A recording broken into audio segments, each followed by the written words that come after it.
Et alors Pascal, ce 11 juin 2025, c'est une date que vous attendiez depuis longtemps, je suppose.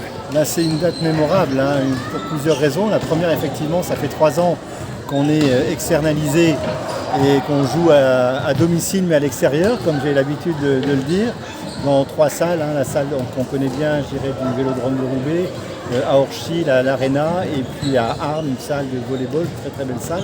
Mais bon, faire ça pendant 3 ans, j'avoue que c'est long, c'est fatigant. On apprend surtout à faire un nouveau métier qui est la logistique. En tout cas, bon, j'en parlais au coach, Florian Rougeron. Lui apprécie déjà qu'il y ait déjà d'avoir la salle pour eux et de ne pas avoir de déplacement à faire, même pour les entraînements. Et puis ce qu'il apprécie aussi, c'est la luminosité de la salle. Ouais, effectivement, c'est vraiment un outil qui a été refait à 100%. Plus que refait d'ailleurs, adapté avec les nouvelles technologies d'éclairage en particulier. Le système a été fait de telle façon qu'il y a une acoustique maintenant aussi qui est exceptionnelle. Avant ça résonnait, donc vous mettiez un peu de son, un peu de musique, c'était complètement inaudible.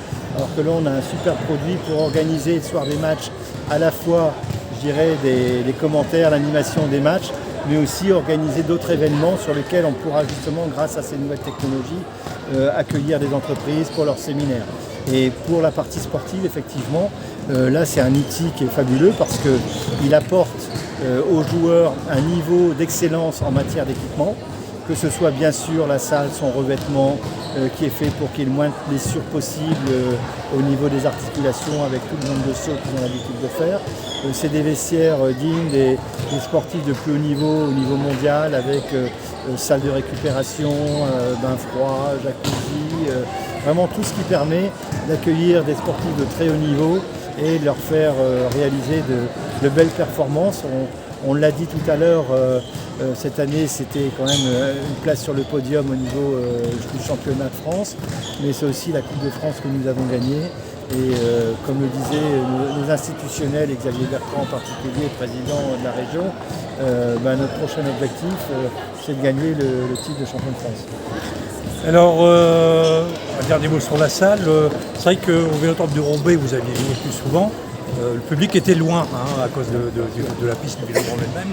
Est-ce qu'ici, on pourra penser à un véritable chaudron qu'on avait à Poitiers, par exemple? On va retrouver, même quand on était, avant d'être délocalisé sur les 2 dernières saisons, on remplissait, il y avait le chaud.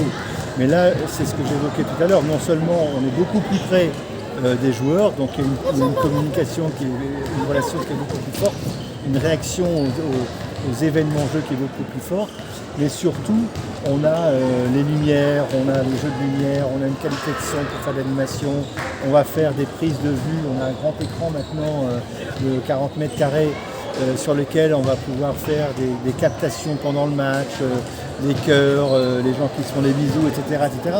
Donc qui apporte effectivement cette richesse en termes d'animation et cette ambiance fabuleuse. Alors, donc, prochaine saison que vous préparez activement, il y a déjà quelques recrues. Oui.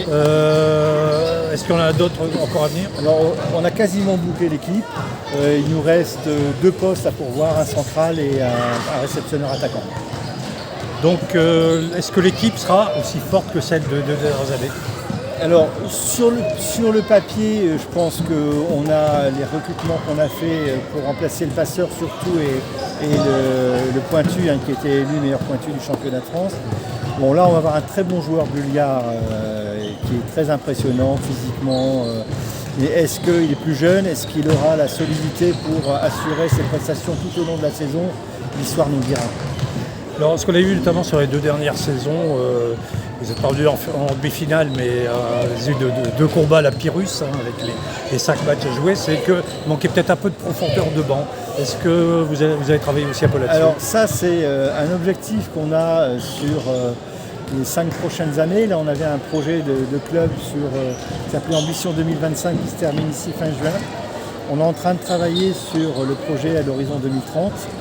Et un des grands objectifs, effectivement, c'est d'avoir un banc qui soit beaucoup plus solide, qui nous permette, dans les moments difficiles, en cas de blessure, par exemple, du joueur de l'équipe principale, d'avoir des gens qui rentrent et qui ont le même niveau, pour éviter justement ce qu'on a connu au 5e match des quarts de finale, d'avoir un joueur qui soit un peu en dessous et qui n'assume pas effectivement la même performance.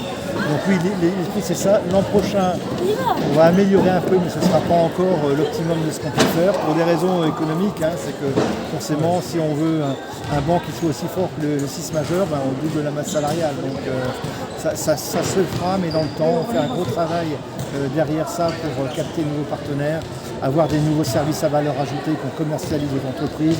Donc voilà, on a toute une dynamique entrepreneuriale qui doit nous permettre d'avancer vers cette capacité à avoir une équipe qui soit forte non seulement sur le terrain mais sur le banc aussi. Alors je suppose que vous aviez innové en lançant la maison des joueurs, vous logez les recrues qui viennent ici. Alors est-ce que ça a payé, vous pensez, et est-ce que ça va se continuer? Alors bien sûr qu'on va continuer ça. Le premier objectif que j'avais en mettant ce projet en route, c'était d'accélérer la cohésion de l'équipe. La cohésion de l'équipe, c'est ce qui fait la force d'une équipe complète, c'est cette capacité à gagner ensemble.